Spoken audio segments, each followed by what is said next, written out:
அந்த பெரிய இரும்பு கதவு மெதுவாக திறந்தபோது வண்டியின் சத்தத்தை கேட்டு சில முதியவர்கள் நிமிர்ந்து பார்த்தார்கள். அன்பாலயம் முதியோர் இல்லம், அதுதான் அந்த பெயர் பலகையில் எழுதப்பட்டிருந்தது. காரில் இருந்து இறங்கினாள் முத்தம்மா பாட்டி. கைத்தடியை பிடித்து கொண்டு நின்ற அவள் முகத்தில் எந்த எதிர்ப்பும் இல்லை, எந்த கோபமும் இல்லை. அமைதியின் உறைவிடமாக நின்றாள். காரின் ஓட்டுநர் இருக்கையிலிருந்து இறங்கிய அவளது மகன் கார்த்திக் முகத்தில் ஒருவித அவசரத்தோடு அவளிடம் வந்தான். அம்மா, உங்களுக்கு தெரியும்ல, எனக்கும் திவ்யாவுக்கும் லண்டன்ல வேலை, குழந்தைகளோட படிப்பு, அங்கே உள்ள சூழ்நிலை, உங்களை எங்களோட கூட்டிட்டு போக முடியாதுன்னு டாக்டர்களும் சொல்லிட்டாங்க. காலநிலை உங்களுக்கு ஒத்துக்காது. இங்கே உங்களுக்கு எல்லா வசதியும் இருக்கும். நாங்கள் மாதம் மாதம் பணம் அனுப்பிடுவோம்மா. கார்த்திக்கின் குரலில் தற்காப்பு உணர்ச்சி மேலோங்கி இருந்தது. முத்தம்மா பாட்டி தன் மகனின் முகத்தையே பார்த்தாள். அந்த முகத்தில் தான் எத்தனை முறை முத்தமிட்டிருக்கிறாள். காய்ச்சல் வந்த இரவுகளில் உறங்காமல் விழித்திருந்து பார்த்த அதே முகம். அவள் மெல்ல புன்னகைத்தாள். அந்த புன்னகையில் 1000 அர்த்தங்கள் இருந்தன. எதுக்குப்பா விளக்கம் கொடுக்குற? உனக்கு எது நல்லதோ அதை செய். நான் இங்கே சந்தோஷமா இருப்பேன். நீ மனசை குழப்பிக்காம போய் வாப்பா. மகன் கார்த்திக் தன் தாயின் கரங்களை பிடித்து மன்னிப்பு கேட்பான் என்று எதிர்பார்த்தாள். ஆனால் அவனோ தன் கடமை முடிந்தது என்ற நிம்மதியோடு அவசர அவசரமாக காரில் ஏறி புறப்பட்டான். கார் வீதியை விட்டு மறையும் வரை முத்தம்மா பாட்டி அதையே பார்த்து கொண்டிருந்தாள். கண்ணீர் கன்னங்களில் வழிந்தோட அதை தன் சேலை தலைப்பால் மெதுவாக துடைத்து கொண்டாள். பிள்ளைகளை நாம் உலகத்திற்கு அறிமுகப்படுத்துகிறோம். ஆனால் ஒரு நாள் அதே பிள்ளைகள் நம்மை உலகத்தின் ஏதோ ஒரு மூலையில் விட்டுவிட்டு நகர்ந்து விடுகிறார்கள். முதியோர் இல்லத்தின் அறை எண் 12. அதுதான் முத்தம்மாவின் புதிய உலகம். அங்கே ஒரு சிறு கட்டில், ஒரு மரப்பெட்டி, சுவரில் ஒரு பழைய நாட்காட்டி. அந்த நாட்காட்டியை ஒவ்வொரு நாளும் கிழிக்கும் போதெல்லாம் தன் ஆயுளின் ஒரு பகுதி குறைவது போல் உணர்வாள். மகன் கார்த்திக் நினைத்தது போல முத்தம்மா பாட்டியை யாரும் கட்டாயப்படுத்தி இங்கு கொண்டு வரவில்லை. உண்மை என்னவென்றால், சில மாதங்களுக்கு முன்பு தன் மகன் தன் மனைவியிடம் ரகசியமாக பேசுவதை அவள் கேட்டுவிட்டாள். அம்மாவை நம்ம கூட கூட்டிட்டு போனா அவங்க மருத்துவ செலவு, பராமரிப்புன்னு பெரிய தொகையாகும். நம்ம குழந்தைகளோட எதிர்காலத்துக்கு பணம் சேர்க்க முடியாது. அவங்கள ஏதாச்சும் நல்ல முதியோர் இல்லத்துல சேர்த்துட்டா நம்ம நிம்மதியா இருக்கலாம். அந்த வார்த்தைகள் முத்தம்மாவின் இதயத்தை ஈட்டியாக துளைத்தன. தன் மகனின் வளர்ச்சிக்கும் அவனது நிம்மதியான வாழ்க்கைக்கும் தான் ஒரு பாரமாக இருக்கக்கூடாது என்று நினைத்தாள். அதனால் தானே முன்வந்து, எனக்கு இந்த ஊர்ல இருக்கிற முதியோர் இல்லத்துல தான் இருக்க ஆசையா இருக்கு, என்னை அங்கே சேர்த்துடு என்று பொய் சொன்னாள். ஒரு தாயாக தன் மானத்தையும் மகனின் நிம்மதியையும் காப்பாற்ற அவள் ஏற்றுக்கொண்ட தியாகம் அது. இல்லத்தில் இருந்த மற்ற முதியவர்கள் தங்களது பிள்ளைகளை பழித்து பேசும்போது முத்தம்மா மட்டும் அமைதியாக இருப்பாள். என் மகன் ரொம்ப நல்லவன், அவனுக்கு சூழ்நிலை சரியில்லை என்று பொய்யான காரணங்களை சொல்லி தன் மகனை காப்பாற்றுவாள். ஆனால் இரவில் யாருக்கும் தெரியாமல் தலையணையில் முகம் புதைத்து அழுவாள். நாட்கள் வாரங்களாகவும் வாரங்கள் மாதங்களாகவும் நகர்ந்தன. ஒரு மழைக்கால காலை பொழுதில் அன்பாலயம் இல்லத்திற்கு புதிதாக ஒரு முதியவர் வந்து சேர்ந்தார். அவரது பெயர் சுந்தரம். வாத நோயால் பாதிக்கப்பட்டிருந்த அவர் கையில் ஒரு பழைய பித்தளை கடிகாரத்துடனும் தளர்ந்த நடையுடனும் இல்லத்திற்குள் அடியெடுத்து வைத்தார். சாப்பாட்டு கூடத்தில் முத்தம்மா பாட்டி உணவை பரிமாறிக்கொண்டிருந்த போது சுந்தரத்தை பார்த்தாள். அவளது கைகள் நடுங்கின. கையில் இருந்த தட்டு கீழே விழப்பார்த்தது.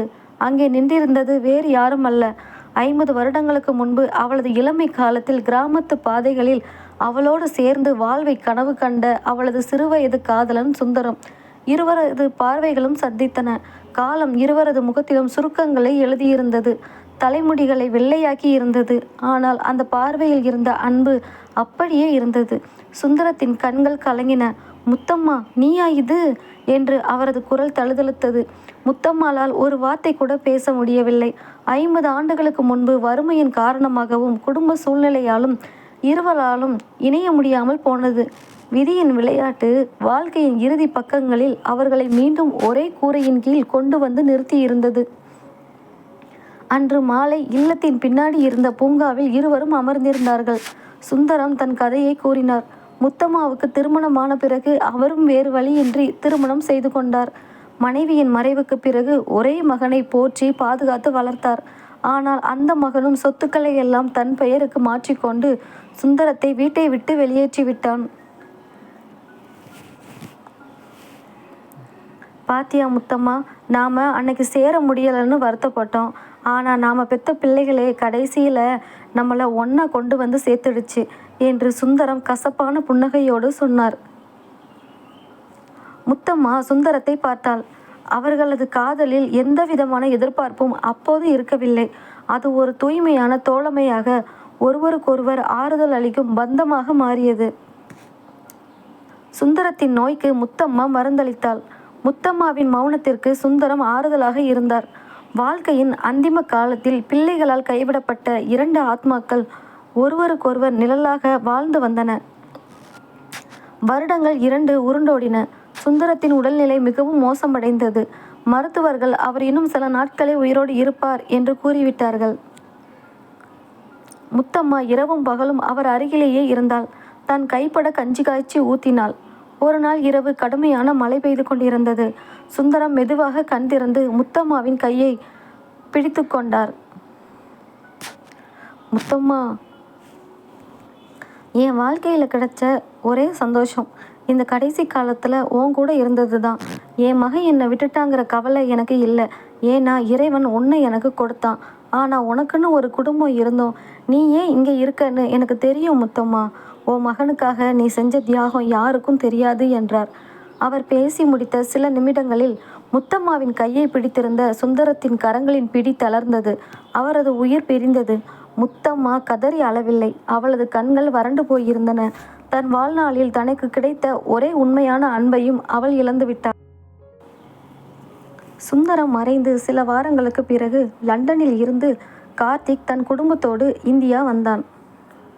அவனுக்கு முதியோர் இல்லத்திற்கு வர விருப்பம் இல்லை. ஆனால் அவனது 12 வயது மகள் தியா பாட்டியை பார்க்காமல் நான் லண்டன் வரமாட்டேன் என்று பிடிவாதம் பிடித்ததால் வேறு வழியின்றி இல்லத்திற்கு வந்தான். அறை எண் 12க்குள் நுழையும் போது முத்தம்மா பாட்டி படுக்கையில் ஒடுங்கி போய் படுத்திருந்தாள். அவளது உடல்நிலை மிகவும் கூடி போயிருந்தது. தியா ஓடி சென்று பாட்டியை கட்டியணைத்து கொண்டாள். பாட்டி, என்ன ஞாபகம் இருக்கா என்று கேட்டாள். முத்தம்மா மெல்ல கண் திறந்து பேர குழந்தையை பார்த்து புன்னகைத்தாள். அப்போது தியாவின் கை பாட்டியின் தலையணைக்கு அடியில் இருந்த ஒரு பழைய குறிப்பேட்டின் மீது பட்டது. அதை எடுத்து படித்தாள் தியா.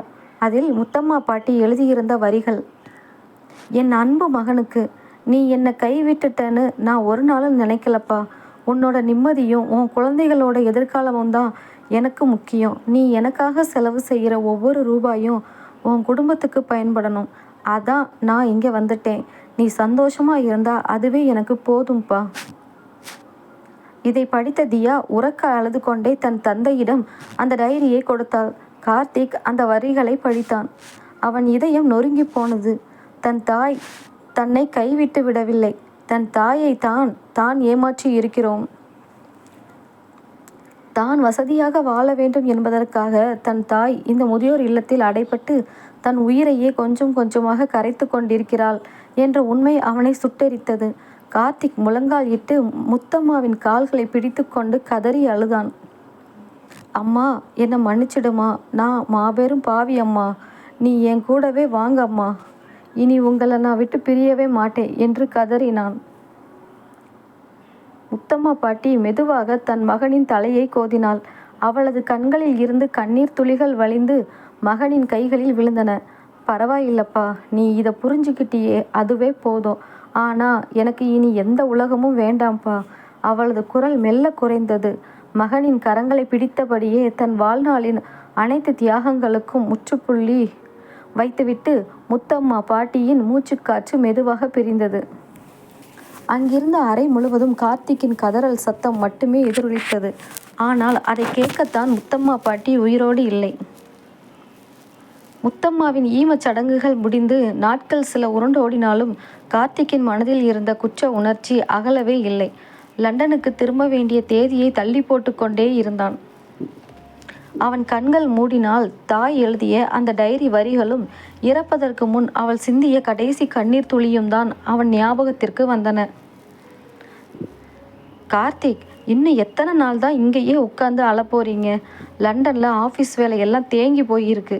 பசங்களுக்கும் ஸ்கூல் லீவ் முடிய போகுது. நாம் கிளம்பணும் என்றாள் திவ்யா.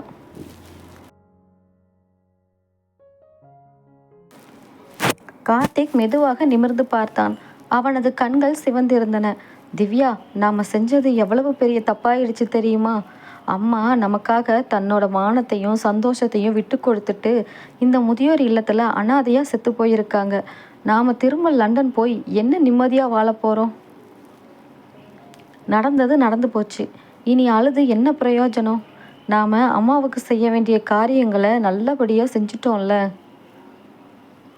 இல்லை திவ்யா, கார்த்திக் சத்தமாக கத்தினான். பணம் கொடுத்து காரியம் செய்கிறது கடமை இல்லை. அம்மா உயிரோடு இருந்தப்போ ஒரு நாள் கூட அவங்க கூட உட்காந்து நிம்மதியாக பேசலை. அதுக்கு நான் ஆயுசுக்கும் தண்டனை அனுபவிச்சே ஆகணும். கார்த்திக்கின் மனமாற்றத்தை கண்டு திவ்யா அமைதியானாள். ஆனால் சின்னஞ்சிறு பெண் தியா தன் தந்தையின் கையை பிடித்து கொண்டாள். அப்பா, பாட்டி உங்களை மன்னிக்கணும்னா பாட்டி ஆசைப்பட்டதை நாம செய்யணும்ப்பா என்றாள். அடுத்த நாள் காலை கார்த்திக் மீண்டும் அன்பாலயம் முதியோர் இல்லத்திற்கு சென்றான். அங்குள்ள அறை 12 காலியாக கிடந்தது. அந்த அறையை பார்த்ததும் கார்த்திக்கிற்கு மீண்டும் அழுகை முட்டியது. அப்போது அந்த இல்லத்தின் காப்பாளர் சுந்தரேசன் அவனை தேடி வந்தார். வாங்க கார்த்திக் தம்பி, உங்கள் அம்மா போன பிறகு இந்த இல்லமே ரொம்ப அமைதியாயிடுச்சு. முத்தம்மா அம்மா மாதிரி ஒரு தங்கமான மனசு யாருக்கும் வராதுப்பா என்றார் சுந்தரேசன். சார், எனக்கு ஒரு உதவி வேணும் என்றான் கார்த்திக். சொல்லுங்க தம்பி. என் அம்மா இந்த இல்லத்தில் பட்ட கஷ்டமும் அவங்க அனுபவித்த தனிமையும் எனக்கு நல்லா புரிஞ்சிடுச்சு. இந்த இல்லத்தில் இருக்கிற மற்ற முதியவர்களுக்கு இனி எந்த குறையும் வரக்கூடாது. இந்த இல்லத்தை பராமரிக்கிறதுக்கான முழு செலவையும் இனி நானே ஏற்றுக்கிறேன். சுந்தரேசன் லேசாக புன்னகைத்துவிட்டு ஒரு கவரை அவனிடம் நீட்டினார். தம்பி, உங்கள் அம்மா இறக்கிறதுக்கு 2 நாளைக்கு முன்னாடி என்கிட்ட இந்த கவரை கொடுத்து என் மகன் வந்தால் கொடுங்கன்னு சொன்னாங்க. இதை வாங்கிக்கோங்க. கார்த்திக் நடுங்கும் கரங்களுடன் அந்த கவரை பிரித்தான். அதற்குள் ஒரு சிறு கடிதமும் ஒரு பித்தளை சாவியும் இருந்தன. கடிதத்தில் முத்தம்மா பாட்டியின் தள்ளாடும் கையெழுத்து. என் அன்பு மகனுக்கு, நீ இந்த முதியோர் இல்லத்துக்கு மறுபடியும் வருவேன்னு எனக்கு தெரியும்பா. உன்னை எனக்கு தெரியாதா? என் வயிற்றுல பிறந்தவன் நீ. கோபத்தில் நீ என்னை விட்டுட்டாலும் உன் மனசில் ஈரம் இருக்குன்னு எனக்கு நல்லா தெரியும். மகனே, என்னை நினச்சி நீயும் திவ்யாவும் சண்டை போட்டுக்காதீங்க. என்ன மாதிரி இங்கே நிறைய தாய்மார்களும் தகப்பன்மார்களும் பிள்ளைகளோட பாசத்துக்கு ஏங்கி போய் இருக்காங்க. சுந்தரம் ஐயா இறந்ததுக்கு அப்புறம்தான் எனக்கு ஒன்று புரிஞ்சது. இங்கே இருக்கிறவங்களுக்கு பணத்தை விட யாராவது வந்து நல்லா இருக்கீங்களான்னு கேட்குற அந்த 4 வார்த்தை தான் வேணும். நீ லண்டனுக்கு போப்பா. ஆனால் உன்னால் முடிஞ்சப்போ எல்லாம் இங்கே இருக்கிற முதியவர்களை வந்து பாரு. இந்த சாவி நம்ம பழைய கிராமத்து வீட்டோட சாவி. அங்கே என் பெட்டியில் கொஞ்சம் பணம் இருக்குது. அதை வச்சு இங்கே இருக்கிறவங்களுக்கு ஒரு நாள் நல்ல சாப்பாடு போடு. அதுவே என் ஆத்மாவுக்கு செய்கிற பெரிய காரியம். கடிதத்தை படித்து முடித்த கார்த்திக் அந்த கடிதத்தை நெஞ்சோடு அணைத்து கொண்டு விக்கி விக்கி அழுதான். அவன் பெற்ற தாயின் அன்பு அவள் இறந்த பிறகும் அவனை நல்வழிப்படுத்தி கொண்டிருந்தது. 6 மாதங்களுக்கு பிறகு அன்பாலயம் முதியோர் இல்லம் இப்போது முற்றிலும் மாறியிருந்தது. கார்த்திக் தன் லண்டன் வேலையை ராஜினாமா செய்யவில்லை. ஆனால் தன் வேலையை ஒர்க் ஃப்ரம் ஹோமாக மாற்றி இந்தியாவுக்கே திரும்பிவிட்டான். இப்போது அன்பாலயம் வெறும் முதியோர் இல்லமாக மட்டும் இல்லை.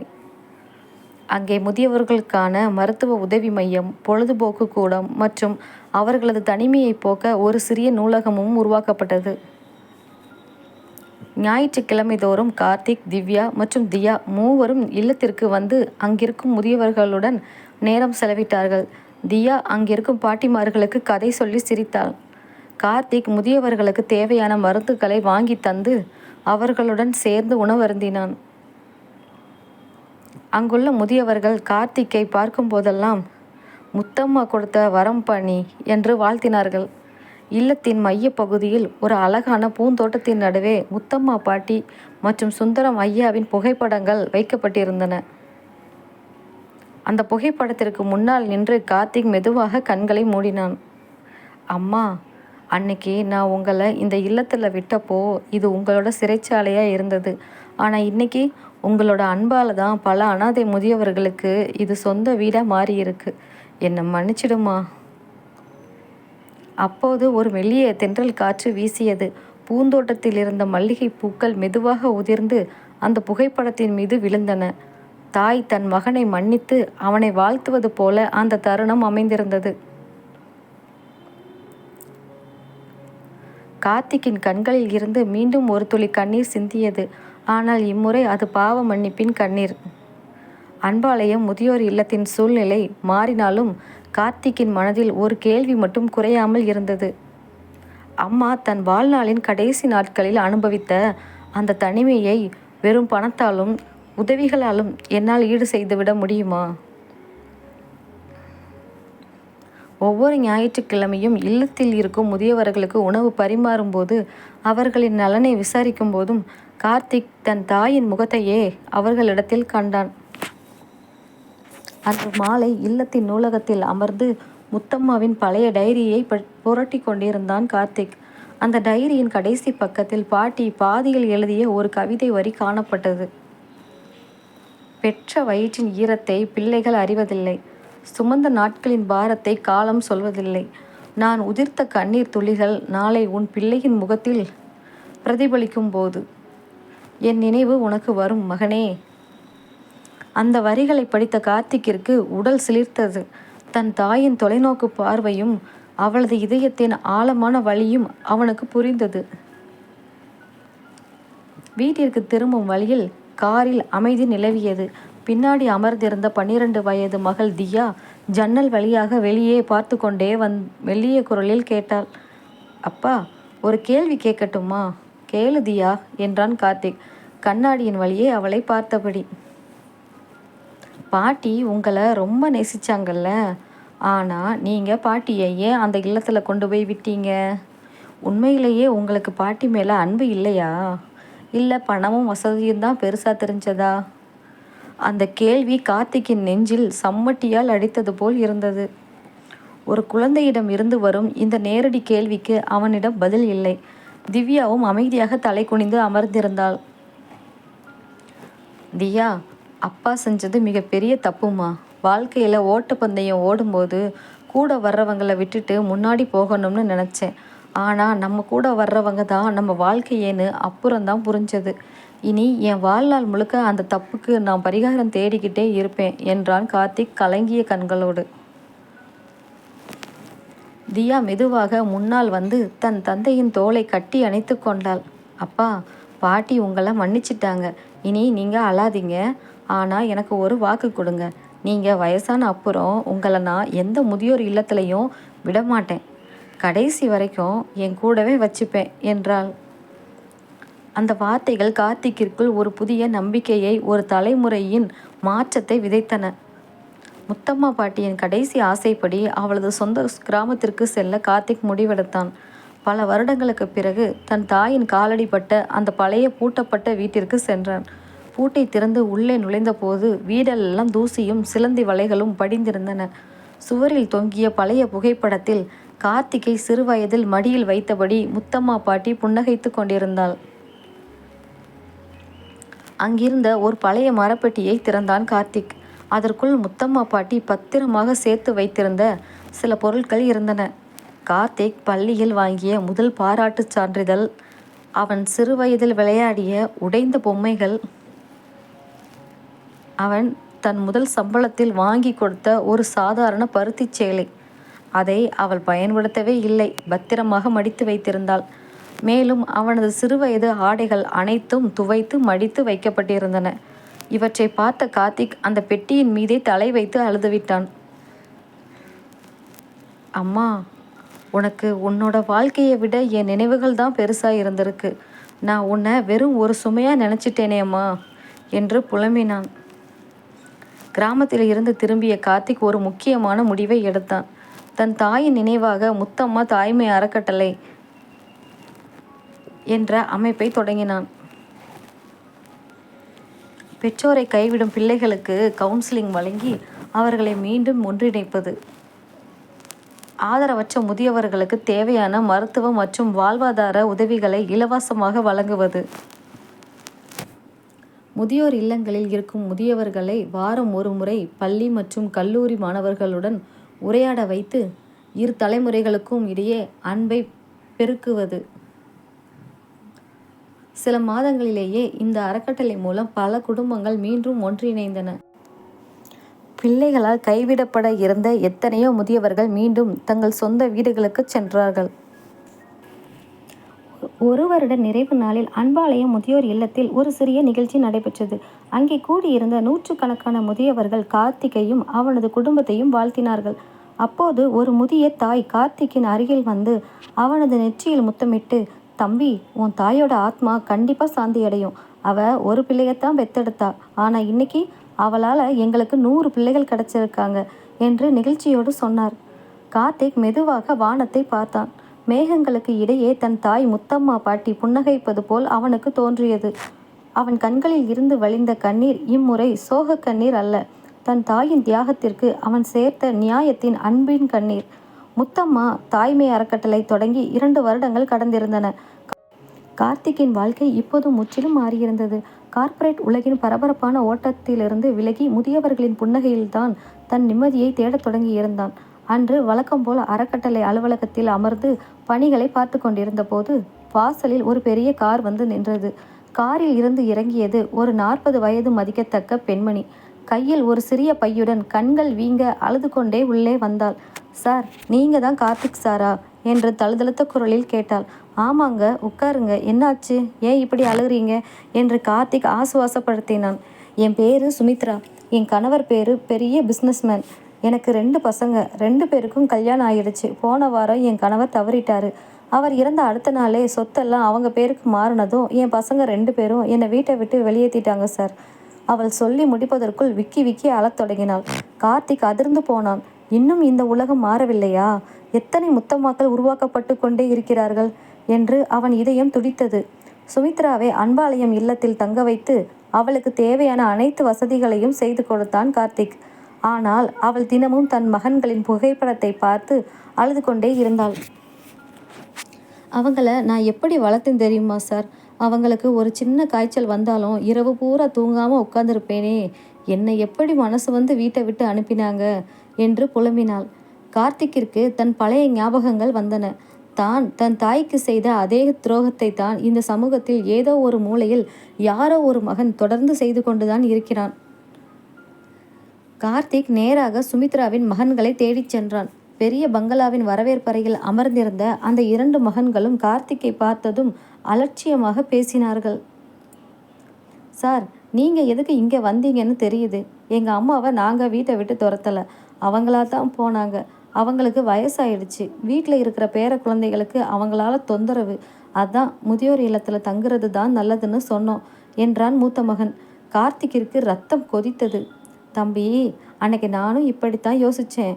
என் அம்மாவை முதியோர் இல்லத்தில் கொண்டு போய் விட்டப்போ நான் ஏதோ பெரிய காரியம் செஞ்சுட்டு தான் நினச்சேன். ஆனால் என் அம்மா இறந்து போகும்போது எனக்கு கொடுத்த அந்த வலி இந்த உலகத்தில் இருக்கிற எந்த சொத்தாலும் ஆறாதப்பா." கார்த்திக்கின் வார்த்தைகளை அந்த மகன்கள் காதில் வாங்கவே இல்லை. "எங்கள் குடும்ப விஷயத்தில் தலையிடாதீங்க சார். அவங்களுக்கு மாதம் மாதம் எவ்வளவு பணம் வேணுமோ நாங்கள் அனுப்புகிறோம். அவங்கள அங்கேயே பார்த்துக்கோங்க" என்று சொல்லி கார்த்திக்கை வழி அனுப்பினார்கள். கார்த்திக் கண்கள் கலங்கியபடி அங்கிருந்து வெளியேறினான். பணம், பணம். மனிதர்களை இந்த பணம் எவ்வளவு குருடர்களாக மாற்றுகிறது என்று நினைத்து நொந்து போனான். ஆனால் விதி தன் விளையாட்டை மிக விரைவாகவே தொடங்கியது. அடுத்த சில மாதங்களில் சுமித்ராவின் மூத்த மகனின் வியாபாரத்தில் மிகப்பெரிய நஷ்டம் ஏற்பட்டது. கடன்காரர்கள் வாசலில் வந்து நின்றார்கள். வீடும் சொத்துக்களும் ஏலத்திற்கு வந்தன. இளைய மகனோ தன் தாய்க்கு செய்த துரோகத்தைப் போல தன் அண்ணனையே ஏமாற்றிவிட்டு தன் மனைவியுடன் வெளிநாட்டிற்கு தப்பிச் சென்றான். ஒரே நாளில் வீதிக்கு வந்தான் மூத்த மகன். மனைவியும் குழந்தைகளும் அவனை விட்டு பிரிந்து தாய் வீட்டிற்கு சென்று விட்டார்கள். கையில் பைசா இல்லாமல் தங்குவதற்கு இடம் இல்லாமல் தெருவில் நின்றபோதுதான் அவனுக்கு தன் தாயின் ஞாபகம் வந்தது. மழை பெய்து கொண்டிருந்த ஒரு மாலை பொழுதில் அன்பாலயத்தின் இரும்பு கதவு மெதுவாக திறந்தது. நனைந்த உடலோடும் உடைந்த மனதோடும் உள்ளே வந்தான் சுமித்ராவின் மூத்த மகன். அவனது கர்வமெல்லாம் அழிந்து கண்களில் கண்ணீர் வழிய நின்று கொண்டிருந்தான். அவனை பார்த்ததும் சுமித்ரா பதறி போய் ஓடி வந்தாள். "டேய், என்னப்பா ஆச்சு? ஏன் இப்படி நனைஞ்சு போய் நிற்கிற? உடம்புக்கு ஏதாச்சும் ஆயிடுமாடா?" என்று தன் சேலை தலைப்பால் அவனது தலையை துடைக்கப் போனாள். மகன் தாயின் காலடியில் விழுந்து கதறினான். "அம்மா, என்னை மன்னிச்சிடுங்கம்மா. நான் உன்னை அனாதையாக விட்டுட்டு நிம்மதியாக வாழலாம்னு நினச்சேன். ஆனால் கடவுள் என்னை ஒரே நாளில் அனாதை ஆக்கிட்டாருமா. எனக்கு யாருமே இல்லைம்மா." சுமித்ரா அவனை தூக்கி நிறுத்தி தன் நெஞ்சோடு அணைத்து கொண்டாள். "பரவாயில்லடா தம்பி. உனக்கு இந்த உலகத்தில் யாருமே இல்லைனாலும் உன் தாய் நான் உயிரோடு இருக்கேன்டா. வாடா" என்று அவனை தன் அறைக்கு அழைத்து சென்றாள். அருகில் நின்று இதை பார்த்து கொண்டிருந்த கார்த்திக்கின் கண்களில் நீர் வழிந்தது. தாய்மை என்றால் என்ன தெரியுமா? பிள்ளைகள் எத்தனை பெரிய துரோகம் செய்தாலும் அவர்கள் திரும்பி வரும்போது மன்னித்து ஏற்றுக்கொள்ளும் அந்த ஒப்பற்ற அன்புதான் தாய்மை.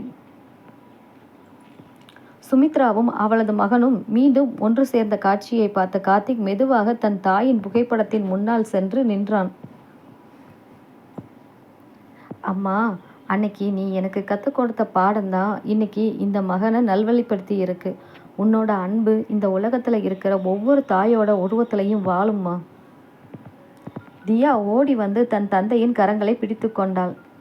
அப்பா, நாம் செய்கிற இந்த உதவி பாட்டிக்கு ரொம்ப பிடிச்சிருக்கும்ல? ஆமாம்மா, பாட்டி கண்டிப்பாக மேலே இருந்து நம்ம பார்த்து சிரிச்சுக்கிட்டே இருப்பாங்க என்றான் கார்த்திக் தன் மகளை அணைத்தபடி.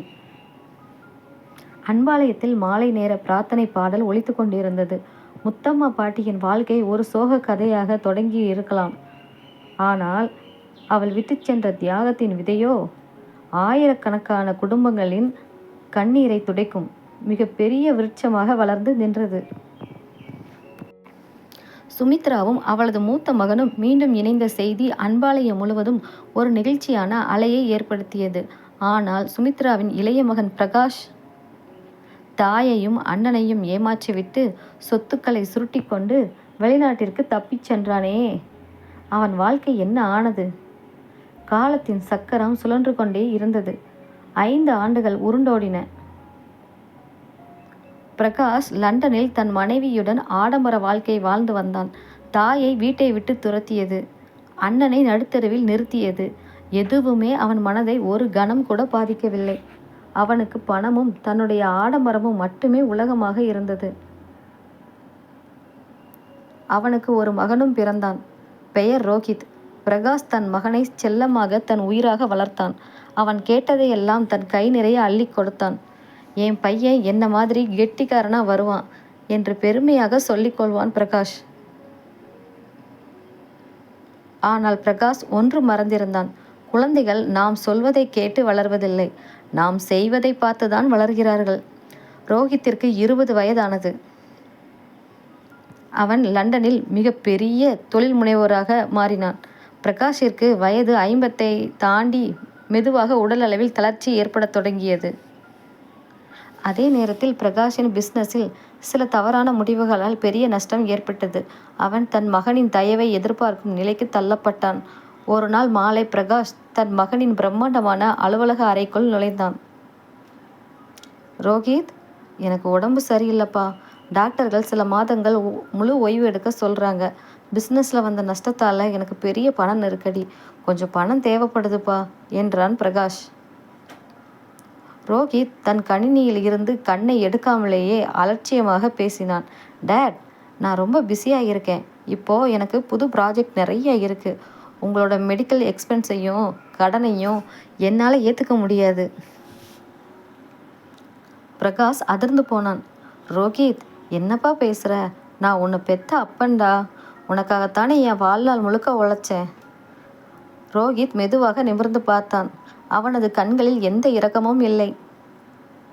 அப்படியா டேட்?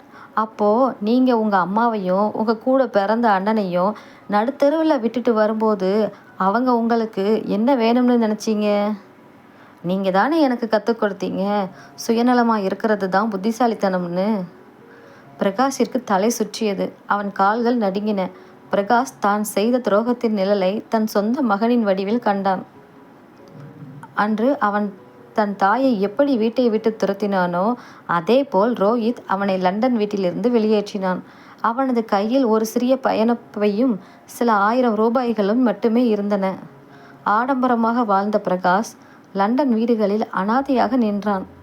அவனுக்கு தன் தாய் சுமித்ராவின் முகம் நினைவுக்கு வந்தது. அம்மா, அன்னைக்கு நீங்கள் பட்ட வலி எனக்கு இன்னைக்கு புரியுதுமா என்று வீதியிலேயே அமர்ந்து கதறினான். அவனுக்கு இந்தியாவில் இருக்கும் அன்பாலயம் முதியோர் இல்லத்தின் ஞாபகம் வந்தது. நாணி போய் கூனி குறுகி இந்தியாவுக்கு திரும்பினான் பிரகாஷ். அன்பாலயம் இல்லத்திற்குள் நடுங்கும் உடலோடு கிழிந்த சட்டையோடு அடியெடுத்து வைத்தான் பிரகாஷ். அங்கே பூந்தோட்டத்தில் சுமித்ராவும் அவளது மூத்த மகனும் மற்ற முதியவர்களோடு சிரித்து பேசி கொண்டிருந்தார்கள். அவர்கள் முகத்தில் வறுமை இருந்தாலும் அளவற்ற நிம்மதி இருந்தது.